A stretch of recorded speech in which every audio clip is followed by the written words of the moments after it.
본문은 1절, 2절을 읽겠습니다. 사무엘상 1장을 전체를 다루는데 이제 1절과 2절을 읽도록 하겠습니다. 에프라임 산지 라마다임 소핌에 한 사람이 있었으니 그의 이름은 엘카나로 여로함의 아들이요 엘리후의 손자요 토후의 증손이요 수부의 현손이며 에프라딘이더라. 그에게 두 아내가 있었으니 하나의 이름은 한나요 또 하나의 이름은 푸닌나였는데 푸닌나에게는 자식이 있으나 한나에게는 자식이 없더라 그랬습니다. 오늘 설교의 제목은 닫힌 태, 열린 기도라는 제목으로 설교하겠습니다. 닫힌 태, 열린 기도. 사람의 생애에서 결코 인간의 노력, 의지, 그것으로 해결할 수 없는 문제가 있습니다. 생명과 죽음의 문제가 그렇습니다.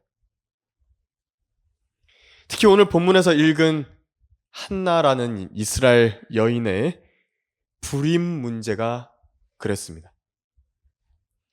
불임이라고 하면 그 시대 여인에게는 특별히 매우 큰 수치와 상실감을 안겨주는 문제였습니다. 가정 안에는 갈등이 생기고 마음속에는 죄책감까지 밀려올 수 있는 고통이었습니다. 한나가 노력하지 않아서 아이가 없었던 것이 아닙니다. 의지가 약해서 아이가 없었던 것도 아닙니다. 그 문제는 한나의 능력 밖에 있었고 사람의 손이 닿지 않는 자리에서 하나님께서 다루시는 문제였습니다. 하나님께서 왜 때때로 우리의 손이 닿지 않는 곳에 있는 문제를 허락하시는지 오늘 설교를 통해서 살펴볼 것인데요. 한나의 남편 엘카나에게 두 아내가 있었습니다. 하나는 한나이고 하나는 푸닌나라고 써 있습니다. 고대에는 일부 다처제가 관습적으로 존재하던 때인데 특히 자녀를 낳아서 가문을 잇는 일이 매우 중요하게 여겨졌던 시대이기에 불임 문제, 이것이요 한 가정 안에서 매우 현실적인 문제였습니다. 성경에도 여러 사례가 나옵니다. 사라 같은 경우도 하갈이라는 여종을, 또 야곱의 아내 라헬 같은 경우도 빌하라는 몸종을 통해서 자녀를 얻고자 했던 사례를 볼 수 있고, 또 고대 근동의 법전인 함무라비 법전에서도 자녀 문제와 관련해서 아내, 여종, 첩의 관계를 규정한 것을 찾아볼 수가 있는 것입니다. 그래서 엘카나가 한나를 정말 사랑했습니다. 4절, 5절 보면 그 점을 읽어볼 수가 있는데 가장 중요하고 가치 있는 하나님께 예배를 드리는 때에 가장 값진 몫을 한나에게 준 것입니다. 그럼에도 불구하고 한나를 그렇게도 사랑하는데 엘카나가 푸닌나라는 아내를 얻었다라는 말이죠. 또 다른 아내가 있었다라는 사실은 이 가정 안에서 지금 자녀를 낳아가지고 가문을 이어가는 문제가 얼마나 현실적이고 무거운 문제였는가, 그걸 보여주는 것입니다. 단순한 사랑 문제, 그걸로 해결하는 게 아닙니다. 그걸로 해결할 수 있는 게 아니라고요. 단순한 한나에 대한 연정, 그걸로 모든 걸 다 할 수 있는 게 아니라고요. 이 가정의 문제가 서로 간에 얼마나 큰 고통을 주었는 것인지 지금 이 사무엘상 본문에선 다루고 있는 것입니다. 푸닌나 같은 경우에는 자신이 자녀들을 낳아줬죠. 엘카나에게. 그 자녀 키운다고 얼마나 고생하겠습니까? 낳고 기른다고요. 그런데 한나를 엘카나가 계속 특별히 사랑합니다. 편애한다고요. 그 모습을 봐야 되죠. 푸닌나 입장에서도 고통입니다. 한나는 어떻습니까? 자식을 낳은 푸닌나로부터 계속 괴로움을 당하는 것입니다. 이 근본적인 원인, 한나의 불임의 원인, 이 집안 싸움의 원인이 어디에 있었냐니까 5절과 6절에 써 있습니다. 주께서 한나의 태를 닫으신 것입니다. 주께서 그녀의 태를 닫으신 것입니다. 단정적입니다. 주님께서 하신 것이 맞다고요. 그래서 7절을 읽어보면요. 해마다 한나가 주의전에 올라갈 때마다 남편이 그렇게 행함으로, 그러니까 남편인 엘카나가 한나한테 좋은 몫을 계속 주는 것입니다. 예배 드릴 때 그 좋은 제사의 몫을 한나에게만 계속 주는 것입니다. 푸닌나가 한나를 그처럼 격분시키더라. 그러므로 그녀가 울고 먹지 아니하더라 그랬습니다. 그러니까 푸닌나가 말과 태도로 한나에게 계속 이런 식의 수치심을 느끼게 했을 것입니다. 한나 너는 사랑을 받을지는 몰라도 자녀는 없지 않냐. 이 가문을 이어나갈 사람은 내가 낳았다. 너는 쓸모없는 사람이다. 이런 식으로 한나의 가장 아픈 자리를 반복해서 건드렸을 것입니다. 엘카나가 한나를 더 특별히 대할수록 푸닌나는 한나의 결핍을 더 날카롭게 건드렸을 것입니다. 사람에게요, 가장 상처를 주는 말은 때로 근거 전혀 없는 말이 아닙니다. 그 자신도 인정하는 아픈 현실을 비틀어가지고 공격하는 말이 가장 아픈 말입니다. 그런 고통을 지금 한나가 당하고 있었던 겁니다. 하나님께서는 성도들의 고통을 헛되게 버려두지 않으시는 분입니다. 하나님께서 한나의 괴로움까지도 사용하신 것인데, 그래서 더 깊은 기도의 자리로 이끌어 가시는 것입니다. 푸닌나의 격분시킴, 이것이 한나를 무너뜨리려는 도구처럼 보이지만요, 사실 이제 나중에 모든 일들이 다 이루어진 다음에는 이 한나의 격분시킴이 없었다라고 한다면 그 한나를 과연 그 기도의 자리로 이끌어줬을 것인가? 그것을 돌아보게 되는 것입니다. 하나님의 섭리 안에서 한나를 주님 앞에 엎드리게 만드는 계기가 된 것입니다. 하나님께서는 닫힌 태를 통해서 기도의 태를 여신 것입니다. 오늘은 한나를 통해 기도를 배우게 될 겁니다. 닫힌 태, 열린 기도. 첫 번째로 주님께서 닫으신 문제는요, 주님께 가져가야 됩니다. 8절에 보면 그러자 그녀의 남편 엘카나가 그녀에게 말하기를 한나여 그대가 어찌하여 우는가? 어찌하여 그대가 먹지 아니하는가? 어찌하여 그대의 마음이 슬퍼하는가? 내가 그대에게 10 아들보다 낫지 아니한가 하더라. 10 아들보다 나은 사랑하는 남편, 그런 남편이 있다 할지라도 사람들의 힘으로는 전혀 해결하지 못하는 문제가 있는 것입니다. 한 사람의 인생에서 그렇습니다. 엘카나의 이 진심 어린 마음, 자기의 아내를 위한 마음은 이해하지만 이것이 사람의 손을 떠난 문제가 있는 것입니다. 한계가 있다고요. 남편이 있어도 하나님께 가져가야 할 문제를 사람에게만 쏟아놓는 사람. 여러분, 그 예가 성경에 등장하는데 야곱의 아내 라헬을 기억하십니까? 라헬처럼 가장 사랑하는 남편, 가장 사랑하는 사람인 그 야곱이라는 남편에게도 원망과 불평을 쏟아놓게 되는 것입니다. 하나님께 가져가야 될 문제를 하나님께 가져가지 않게 되면요, 해결할 수 없는 사람에게다가 원망과 불평을 쏟아놓는 것입니다. 나로 자식을 낳게 하라. 그렇지 아니하면 내가 죽으리라. 창세기 30장 1절에서 써 있는 것입니다. 문제는 그 불평에서 그치지 않고요, 섣불리 어디까지 나아가냐면 이제 믿음으로 하지 않는 모든 일에 손을 대게 되는 것입니다. 라헬이 어떻게 합니까? 자기 몸종 빌하를 첩으로 데려옵니다.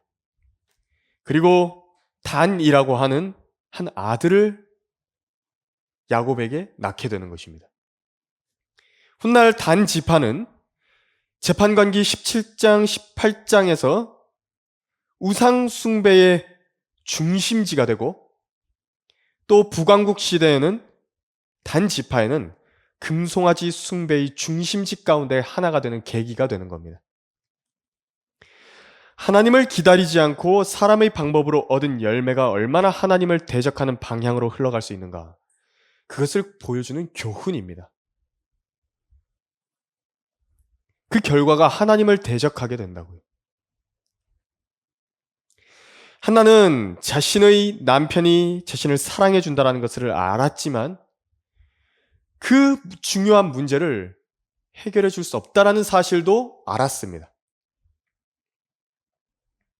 이와 같이 성도는 아무리 가까운 사람, 아무리 능력 있어 보이는 사람에게도 그 모든 문제의 최종적인 답을 기대해서는 안 됩니다. 물론 참고는 할 수 있겠죠.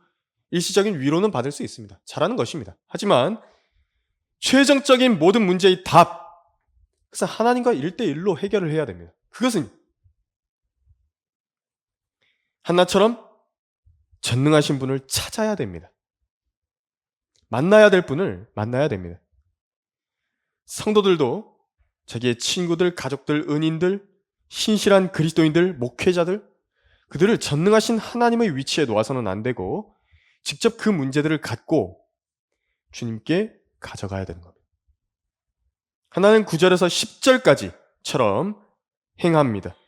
9절에서 10절을 읽어보면요. 그리하여 그들이 실로에서 먹고 마신 후에 한나가 일어나더라. 그때 제사장 엘리가 주의 성전 기둥 옆자리에 앉아 있는데 그녀가 마음이 비통하여 주께 기도하고 심히 울더라 그랬습니다. 여러분 이렇게 울어보신 적 있으십니까? 기도하면서 하나님께 그 비통함을 가지고 가서 이 문제를 해결해 주셔야만 된다고, 제발 이것을 좀 해결해 주시라고 말씀드린 적 있습니까? 한나가 얼마나 비통하겠습니까 지금? 자기가 원해서 불임이 된 게 아니거든요. 주께서 그녀의 태를 닫으셨답니다. 닫으신 분에게 그래서 가져간 것이 맞습니다. 거기서 한나가요, 자신의 혼을 토해놓고 토로하기 시작했습니다. 기도란 바로 이것입니다. 기도는 이렇게 드리는 것입니다. 기도문 써놓고 읽고 외우고 반복하는 거, 그거 기도가 아닙니다. 그것은 그 주문 외우는 거죠. 기도가 아니라고요. 자기가 처해 있는 상황, 그리고 이 상황이 지금 하나님과 어떤 관계에 있는 것인지, 왜 하나님께로부터 이런 것이 온 것인지, 주님께서 어떻게 해주셨으면 좋겠다, 그걸 말씀드리는 겁니다. 그리고 주님께서 그것을 해주시면 나는 또 내가 할 일은 무엇인지, 그것을요 내 아버지께 나의 마음속에 가장 진지하고 진실된 그 마음 깊은 곳에서 드리는 그것이요, 그게 기도입니다. 기도는 인간이 할 수 있는 모든 행위 중에 가장 숭고한 일입니다. 인간이 할 수 있는 모든 일들 중에서 가장 숭고한 일이라고. 하지만 사람의 현실이 어떻죠? 많은 경우 우리는요 개인적인 이런 기도 거의 하지 않습니다. 식사 시간에 10초 하는 그런 기도 말고, 잠깐 지나가면서요 읊조리는 그런 잠깐의 기도들 말고 말입니다. 겨우겨우 언제 기도하냐니까 교회에 도착했을 때, 예배 시에 다 같이 모인 자리에서 기도하는 거, 그것 빼고는 개인적인 기도를요 거의 찾아볼 수가 없다고요, 성도들의 생애에서. 그러다가 언제 비로소 하나님 앞에 엎드리게 되냐니까, 내 힘으로 감당할 수 없는 일이 닥쳐가지고 마음이 괴롭게 됐을 때, 사람을 찾아가도 해결되지 않고 내 방법으로도 풀리지 않고 내 경험을 벗어난 일이고 내 손에서 내 경험에서 벗어났다고요, 이게. 더 이상 정신적으로 버틸 수 없는 자리에 몰렸을 때 그제서 하나님께 나오는 것입니다. 그런데 그때조차도요, 사람은 겸손과 감사로 하나님께 나아가기보다는 하나님께 이렇게 하는 것입니다. 감히 나를 이런 자리로 부르시다니. 너무하십니다. 하나님께 따지러 나가는 겁니다.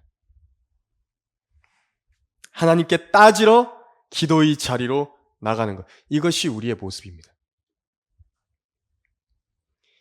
물론 하나님 아버지께서는 우리가 그런 모습으로 나올 것까지도요, 미리 아십니다. 이렇게 하면 이 사람이 이런 태도로 나올 거다. 그러나 하나님께서 바라시는 게 있습니다. 그 기도의 과정 가운데서 바라시는 게 있습니다. 우리가 잠깐 우리의 감정만 해소하고 돌아가기를 원하는 게 아닙니다. 하나님께서는 그 기도 가운데 우리로 하여금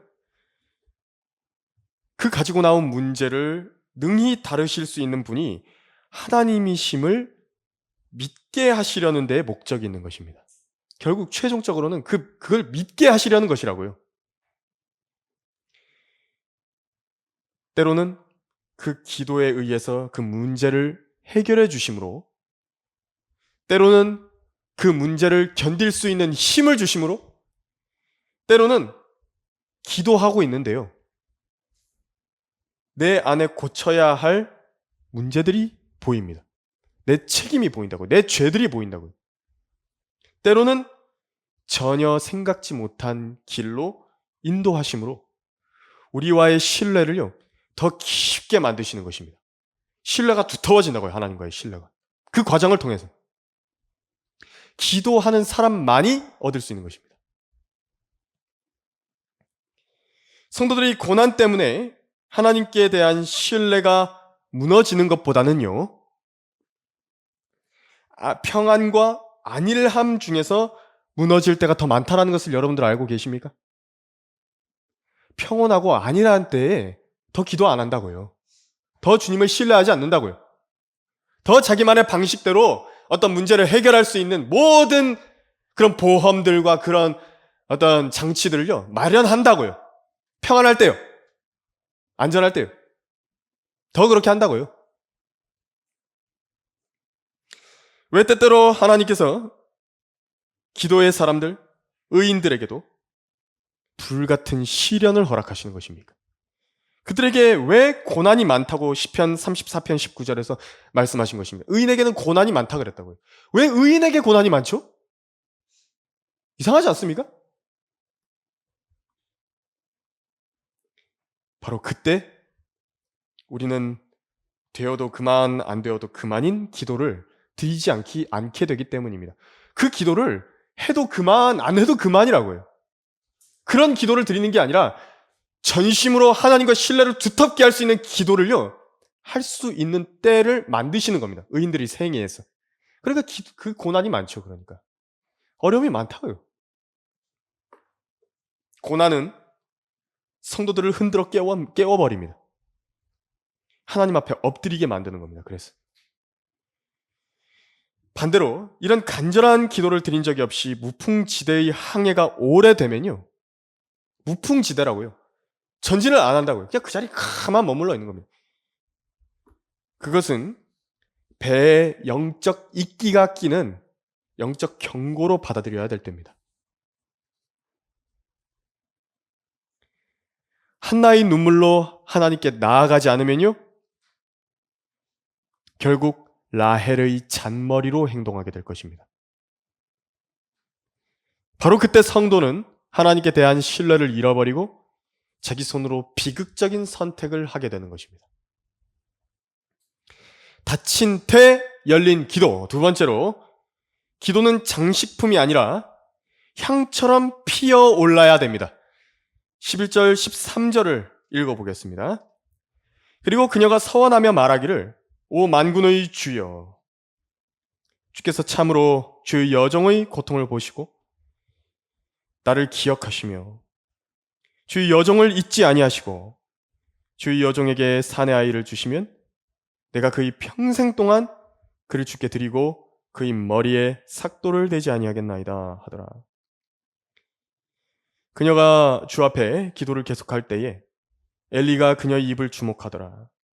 한나가 마음속으로 말하니 입술만 움직이고 소리는 들리지 아니하므로 엘리는 그녀가 술 취한 줄로 생각하더라 그랬습니다. 예레미야 20장 19절에서 너희가 너희의 온 마음으로 나를 찾으려 하면 너희는 나를 찾게 되고 나를 만나리라 말씀하셨습니다. 아모스 5장 4절에서 주가 이스라엘 집에 이같이 말하노니 너희는 나를 찾으라. 그리하면 너희가 살리라 말씀하셨습니다. 찾으려 하면 찾을 것입니다. 주님 그분 자신을요 찾아야 됩니다. 여러분 잃어버린 물건 찾아보신 적 있습니까? 어떻게 찾죠?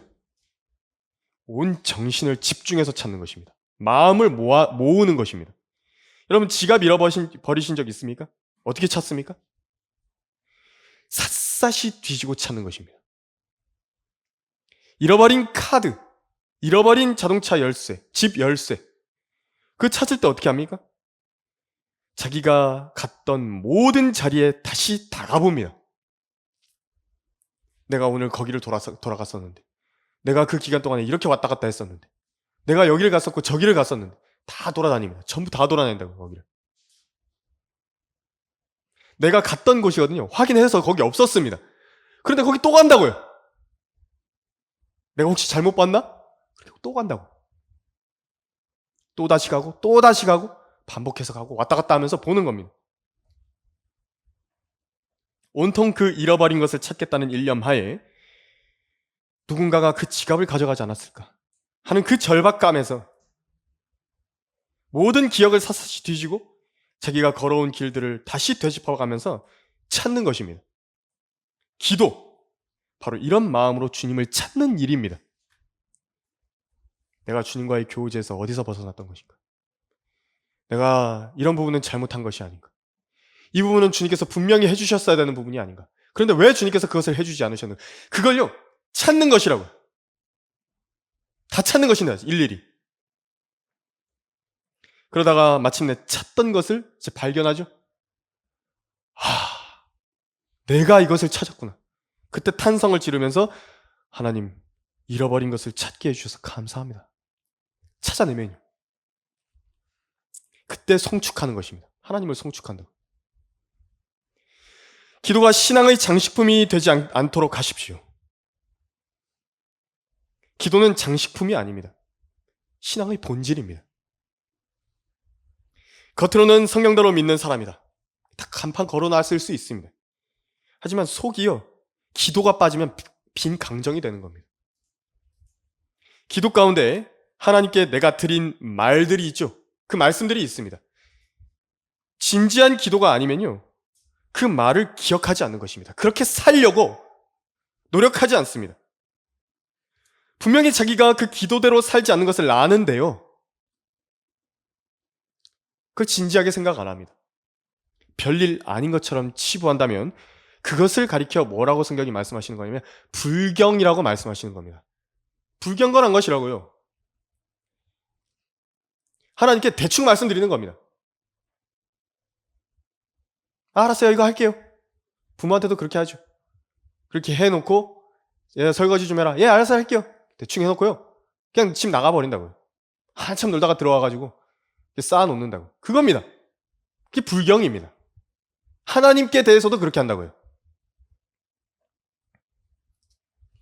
자기가 드린 기도들을 짓밟고 지나가 버리지 마십시오. 자기 기도를 짓밟는 사람은 그만큼 자기 자아가 기도보다도 비대한 사람입니다. 자아가 비대하다고요. 그것은 신실한 기도가 아닙니다. 전능하시고 거룩하신 하나님께 자신이 드린 모든 말씀들, 가장 인생에서 숭고한 가치를 지닌 그 기도를 가볍게 여기는 사람이라고 한다면 그런 사람이 어떻게 하나님 앞에서 자기 신앙을 진지하다고 말할 수 있겠습니까? 그러나 하나님께서 그 사람을 진지하게, 아니, 그런 사람이요. 그런 사람이라고 한다면,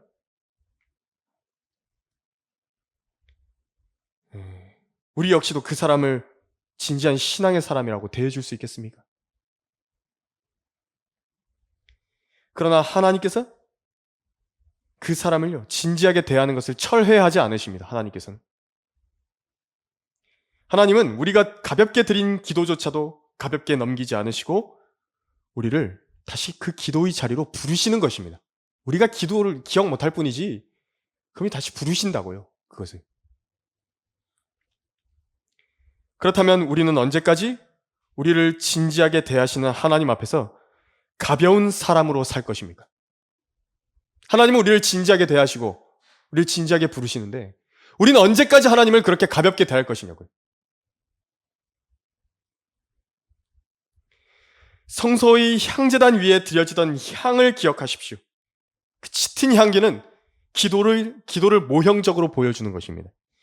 향을 태우기 위해서는 성소에 아무 불이나 가져와서는 안 됩니다. 그 향이 있거든요.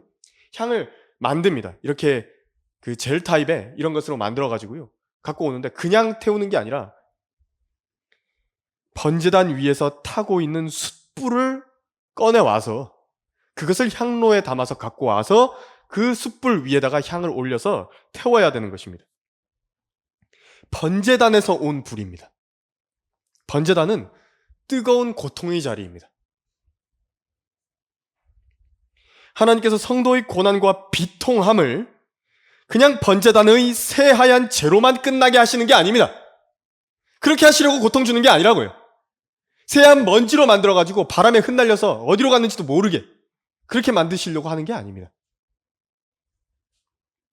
뜨거운 기도의 향으로 피워 올리게 하시려고 가지고 오라는 것입니다. 숯불에 바람을 불어넣죠. 숯이 붉고 뜨겁게 달아올라서 가까이 하기 어려운 열기를 막 내뿜습니다. 기도는요, 그런 뜨거움으로 드리는 것입니다. 그런 진실한 기도는 하나님 앞에서 향처럼 피어오르는 것입니다. 그래서 숯 타는 거 보면 속에서 타거든요. 그래서 겉은요 조금 까맣습니다. 근데 바람이 확 들어가면요 그 안에서 막 주홍빛 그 불빛이 그 안쪽에서 일어난다고요.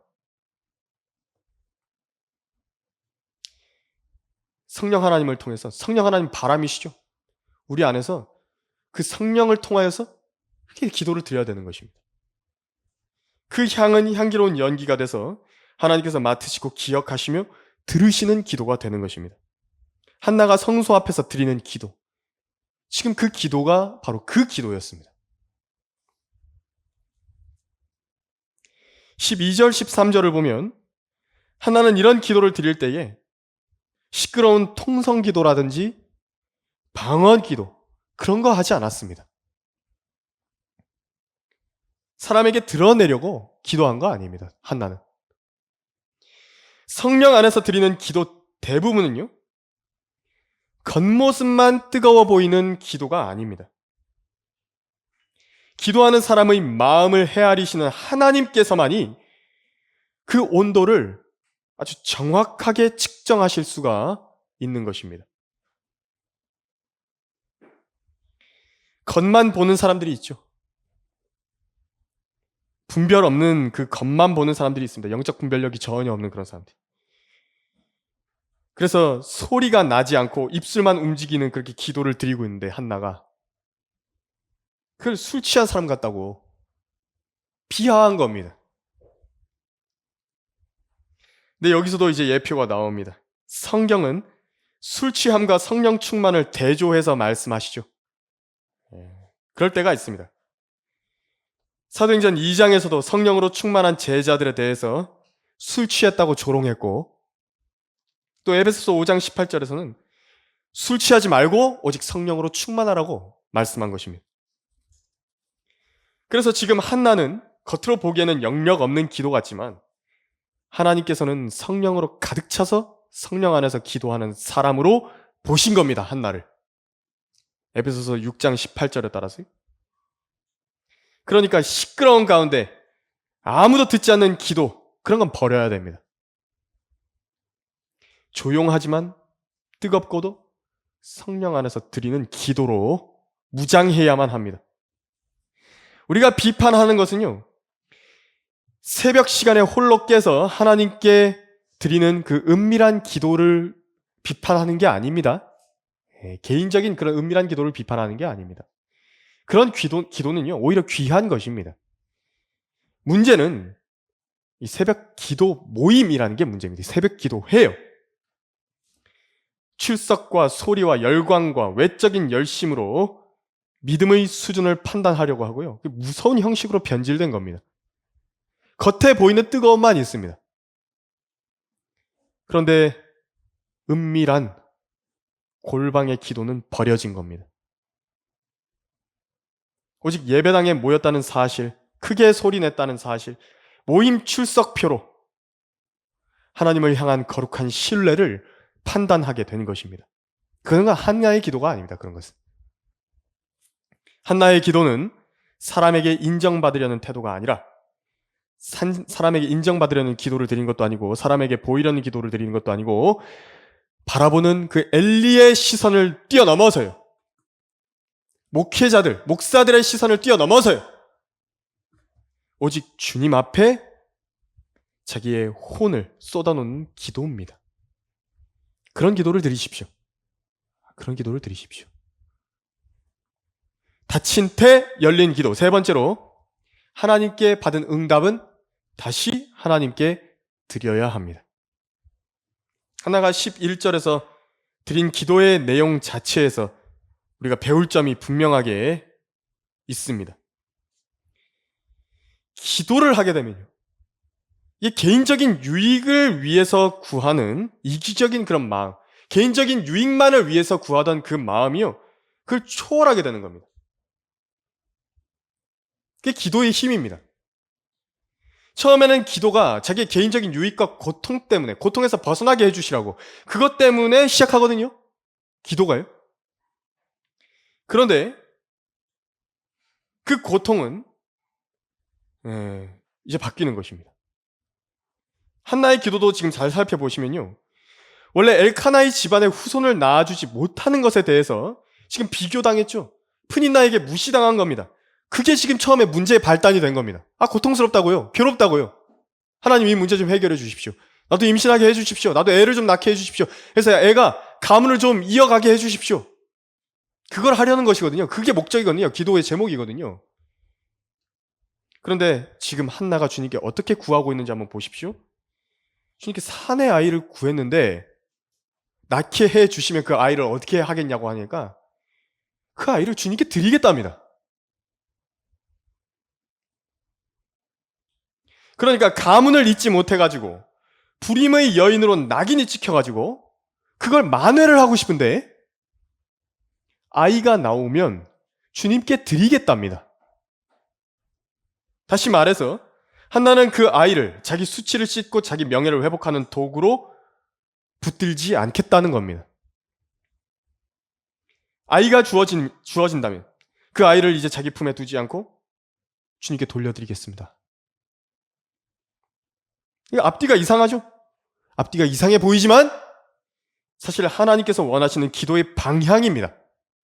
하나님의 영광을 향해 가는 겁니다. 기도라고 하는 것은. 내가 그의 평생 동안 그를 주께 드리고 그의 머리에 삭도를 대지 아니하겠나이다. 이 말은 나시린적인 구별과 헌신을 담은 서원이었습니다. 한나는 그 아이가 장차 어떤 방식으로 쓰임받을지 다 알지는 못했습니다. 그러나 적어도 한 가지는 알았습니다.